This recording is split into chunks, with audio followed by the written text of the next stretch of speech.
Hello friends, welcome to my channel Santosh kitchen. আশা করছি আপনারা সকলে ভালো আছেন, সুস্থ আছেন। বন্ধুরা, আমি আজকে আপনাদের সঙ্গে শেয়ার করব দারুণ মজা একটা রেসিপি, টকটক রেসিপি, সর্ষের ফোড়ন দিয়ে কাঁচা আমের রেসিপি বা কাঁচা আম ভাজা রেসিপি।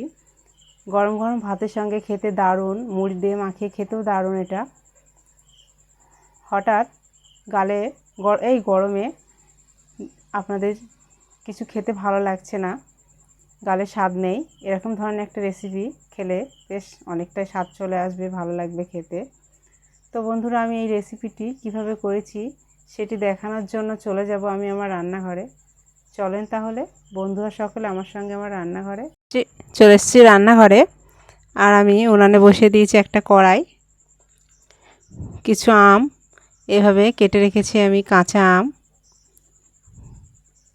কুচি কুচি করে কেটে রেখেছি। এটা ট্রেসার দিয়ে সেঁচে নিয়েছি বা কুড়নি দিয়ে কুড়ে নিয়েছি, যেটা খুশি বলতে পারেন।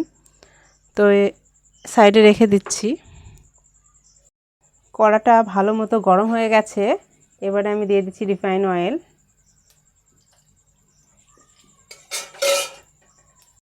দিয়ে দিচ্ছি সরিষা, আমি সাদা সরিষা দিচ্ছি, আপনারা যে কোনো সরিষা ইউজ করতে পারেন।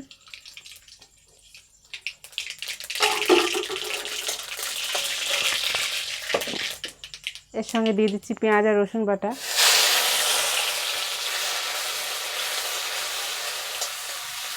এটা একটু ভালো করে ব্রাউন কালার করে ভেজে নেব।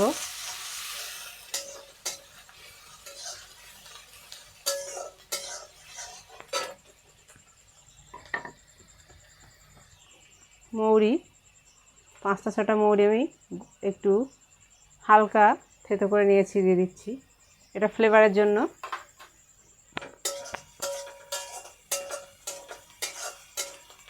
নেড়ে চেড়ে ভালো করে ভেজে নেব। 3টে শুকনো লঙ্কা কুচি করে রেখেছি, সেটা দিয়ে দিচ্ছি।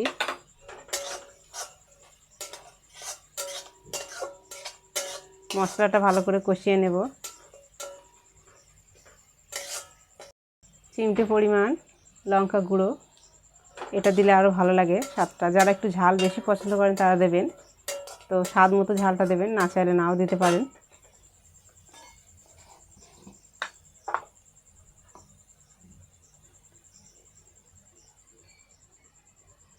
আর দিয়ে দিচ্ছি চিমটে পরিমাণ হলুদের গুঁড়ো, এটা কালারিংয়ের জন্য, না চাইলে নাও দিতে পারেন। আর দিচ্ছি স্বাদ মতো লবণ।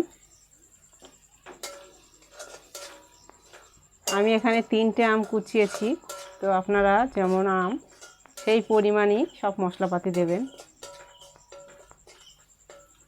আরেকটা ব্রাউন কালার হয়ে গেছে, এই কুচি করে রাখা আমগুলো এবার দিয়ে দিচ্ছি।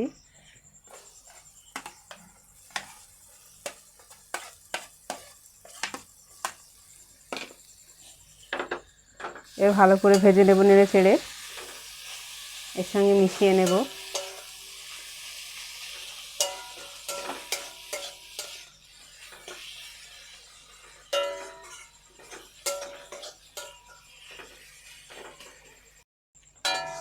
আমটাও অনেকটা ভাজা ভাজা হয়ে এসছে। সর্ষের ফোড়ন দিয়ে আম ভাজা রেসিপি দারুণ লাগে, গরম গরম ভাতের সঙ্গে খেতে দারুণ, মাখিয়ে মুড়ির সঙ্গেও এটা মাখিয়ে খেতে দারুণ লাগে বন্ধুরা। প্রচণ্ড গরম, মুখে স্বাদ নেই, এরকম ধরনের একটা রেসিপি মুখে স্বাদ এনে দেবে দারুণ। তো আমার প্রায় হয়ে এসছে, আর লবণটা আর ঝালটা অবশ্যই আপনারা আপনাদের স্বাদ মতো দেবেন। তো এটা হয়ে গেছে, আমি এবার নামিয়ে নেব। পরিবেশনের জন্য একটা এরকম পাত্র নিয়েছি, আমি এটা তুলে নিচ্ছি। দেখেই জিভে জল চলে এসছে, বেশ টকটক একটা দারুণ রেসিপি। যারা বেশি টক পছন্দ করেন না, তারা হালকা করে একটু চিনি দিয়েও করে নিতে পারেন, তাও ভালো লাগে। যারা একটু টক পছন্দ করেন তারা এভাবেই করবেন, দারুণ খেতে এটি। তো বন্ধুরা, সর্ষের ফোড়ন দিয়ে কাঁচা আম ভাজি রেসিপিটি যদি ভালো লাগে আপনাদের, অবশ্যই একটা লাইক দিয়ে দেবেন আর কমেন্টের মাধ্যমে জানাবেন কেমন হয়েছে। আর বন্ধুরা প্রচুর প্রচুর শেয়ার করে দেবেন।